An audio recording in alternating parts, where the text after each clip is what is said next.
So I have a 2011 250 XTW with the open chamber WP forks. I took them apart to change the oil, got it all back together and bolted up, and discovered my rebound adjuster didn't work.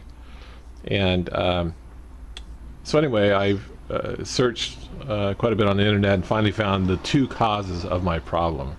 The way these work, this is the top of the fork, and here's the rebound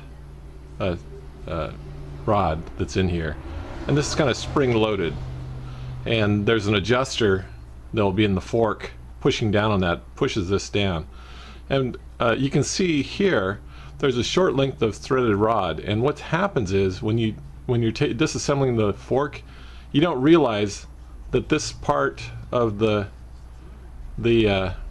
rod is turning, and so you end up with hardly any threads sticking up. And what you need to do is to run this all the way back down, and I'll do that and then start this video back up, and you'll see the difference. So now you can see this rod is threaded out correctly, and what happens is the rebound damping adjuster threads down on that. If there's not enough threads, it can't go down far enough, and then the adjuster doesn't work on this at all. And so when you have the correct amount of threads sticking up, the adjuster can come down further, and then it will actually work. And what happens then is, since the adjuster can't work, it just spins, and you end up unthreading the little button inside that would normally push against this part. And I'll show that in just a second. But anyway, this is one problem. This rod getting threaded down the shaft, and you just need, or threaded up, so there's not enough threads, and you just need to re-thread it down, so there's as far as you can. So this, I'm now looking at the rebound adjuster. Here's the top, and the little pin part is removed from it. You can see down in the very bottom, and this would be the bottom side of this adjuster that you turn.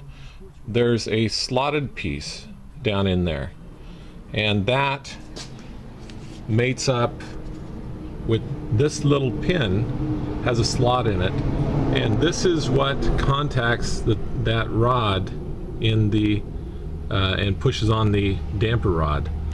And so what you need to do is you need to reinstall that, and you have to turn it so that it will align, and that slotted piece that's attached to the bottom of the adjuster knob on the inside goes into the slot in the little pin here. The pin is threaded,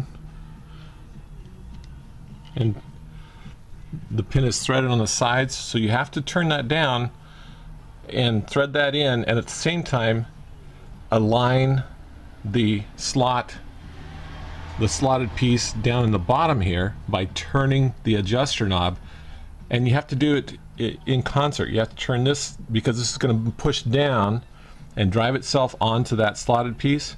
You have to have them so they align at the same time. As this goes down, that slot inside is aligned with where this will be, and then the slotted piece will go in here, and then the adjuster will turn this inside it. And it just takes a little manipulation, and you'll get it. And once you get those two things done, then you can just bolt it back up and it'll work fine. But what happens is, when the adjuster is not all the way seated on this, then this thing can just work its way out until it disengages from this slotted piece down in here. And then that's why then the adjuster just spins freely, and this piece is just sitting there not making contact with anything. And you do those two things, that's probably the majority of the problems people have.